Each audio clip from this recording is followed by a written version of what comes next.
ओम नमः शिवाय। समर्पण समाधान चैनल में आपका स्वागत है। बंधुओं, हाजिर हूँ मैं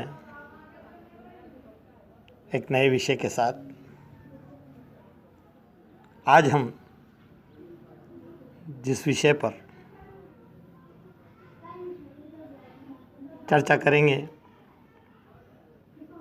वो है कि हम धनवान कैसे बने। हर मनुष्य की ये चाहत होती है कि वो पैसे से संपन्न हो,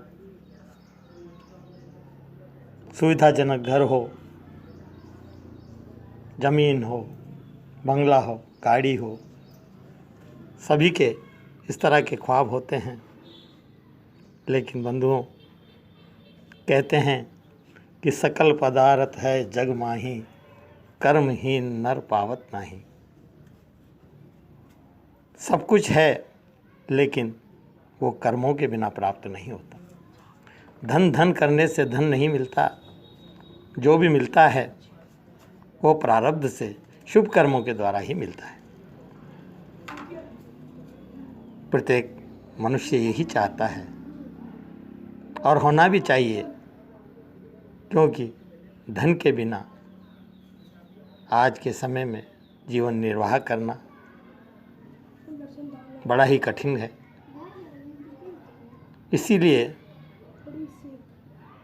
कहा गया है कि जो करते रहोगे जतन धीरे धीरे, मिल जाएगा वो रतन धीरे धीरे। तो इसके लिए आपको यत्न करना पड़ेगा। बिना यत्न करे, बिना प्रयास के आप किसी भी प्रकार की उपलब्धि को नहीं प्राप्त कर सकते। इसी तरह से अपने कर्मों को आप भली प्रकार करते रहेंगे और सही दिशा में कार्य करते रहेंगे तो एक दिन जरूर आएगा कि आप सभी तरह से संपन्न होंगे। कुछ सामान्य से उपाय मैं आपको बताता हूँ। यूँ तो कई उपाय हैं जिनकी चर्चा हम इस छोटे से प्रोग्राम में बैठकर नहीं कर सकते। कुछ दैनिक आदतें हैं जो हमें डालनी होगी। कुछ नियम हैं जो हमें अपनाने होंगे, क्योंकि हम किसी भी संपन्न आदमी को, किसी सफल आदमी को देखते ज़रूर हैं, लेकिन उसकी दिनचर्या का हमें ज्ञान नहीं होता। उसका हमें ये ज्ञान नहीं होता कि उसने इस मंजिल को किस तरह प्राप्त किया है, कितनी मेहनत और कितनी तकलीफ़ों के बाद उसने इस कामयाबी को पाया है। ये हम नहीं जानते। हम आराम से सब कुछ चाहते हैं और आराम से कुछ नहीं मिलता। तो बंधुओं, कुछ उपाय हैं, यदि आप इनमें थोड़ा समय देंगे तो स्वतः ही आपकी दिनचर्या बदल जाएगी और आप एक धन आकर्षण का केंद्र बन जाए। सबसे पहले शुरुआत हमें अपने घर से ही करनी है, क्योंकि स्वयं से और अपने घर से ही सारी शुरुआत होगी तो ही हम आगे की कामयाबी को हासिल कर सकेंगे। सबसे पहले हमें एक नियम लेना होगा कि प्रातःकाल उठते ही मुंह हाथ धो करके, बिना कुछ खाए पिए, बिना चाय दूध कुछ भी नहीं लें, क्योंकि हमारी आदत होती है कि हम सवेरे उठते ही फ्रेश होने भी एक बार कुछ खाते हैं या चाय पीते हैं तो फ्रेश होने जाते हैं। लेकिन इन सब पे आपको कंट्रोल करना पड़ेगा। तो सवेरे आपको एक नियम लेना है कि सवेरे उठते ही आप बिना कुछ खाए पिए अपनी सामर्थ्य के अनुसार पक्षियों को अनाज डालें या गाय को चारा डालें। जैसा भी आपके श्रद्धा अनुसार दान बनता है, वो दान आप प्रातः उठते ही सबसे पहले आप ये करने का नियम लें। उसको आप लगातार करते रहें। उसके बाद आप स्नान करें। जब भी आप स्नान करते हैं, स्नान के बाद आप अपनी नाभि के ऊपर कुछ सुगंधी लगाएं, इत्र जो है वो आप लगाएं। यदि उपलब्ध हो सकता है तो आप विशेष तौर से नाभि पर कमल का इत्र लगाएं। इस चीज़ को आप अपनी दिनचर्या में ज़रूर शामिल करें। घर में यदि आपके पूजा पाठ होता है तो सप्ताह में एक दिन आप संध्या समय घर के सभी सदस्य बैठ करके और श्री सूक्त का पाठ करें।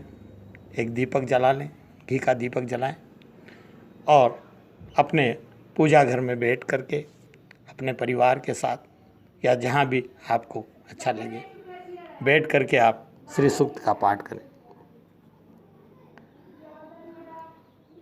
इसके बाद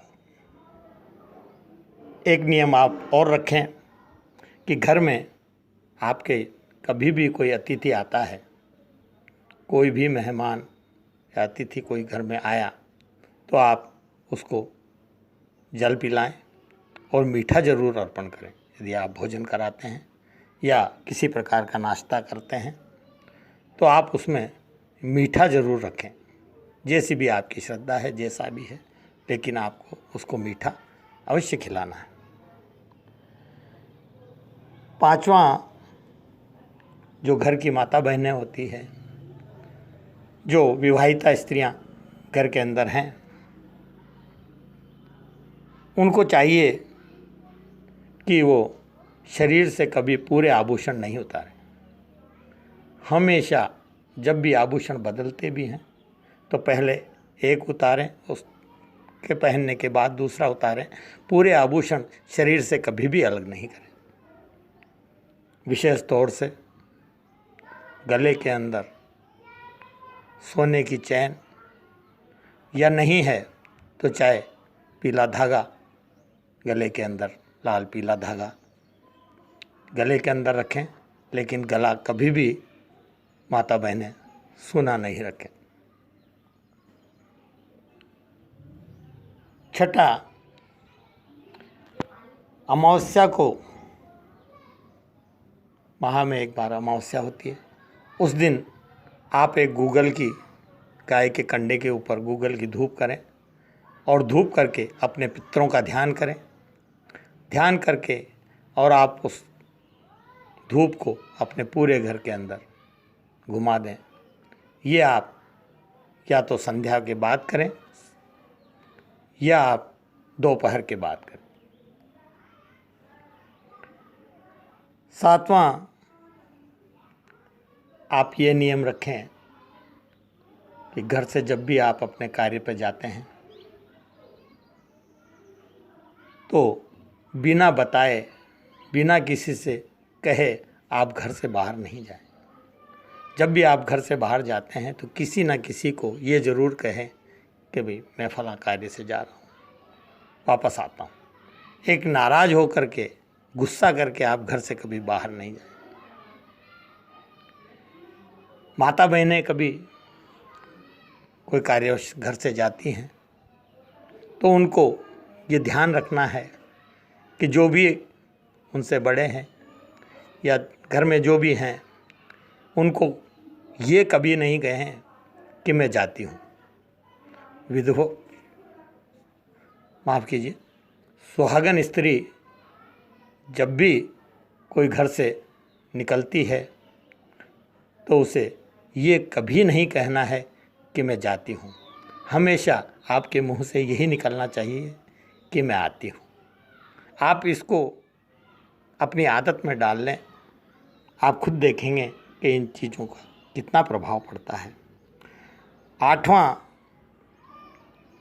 आपके जो मुख्य द्वार है, घर की दहलीज है, आजकल लोग बड़े बड़े कॉम्प्लेक्स में रहते हैं, मुख्य द्वार काफ़ी दूर होता है तो ज़रूरी नहीं अपना जहाँ मकान होता है उसका जो मेन गेट होगा मुख्य द्वार जो उसका होगा, उस द्वार को आप हमेशा साफ़ सुथरा रखने का प्रयास करें। उसमें कोई जाले वगैरह नहीं हो, इस चीज़ का हमेशा ध्यान रखें। घर की साफ सफाई आपको हो सके शनिवार के दिन करें और प्रसन्न रहने का प्रयास करें। परिवार में सौहार्द बनाने का हमेशा प्रयास करें। लड़ाई झगड़े से दूर रहें। इन सब उपायों से आपका घर एक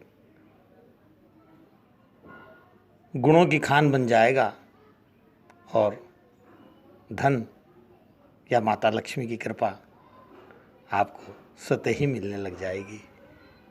ये मेरी पूरी उम्मीद है कि आप इन कार्यों को अपने दैनिक जीवन में शामिल करेंगे।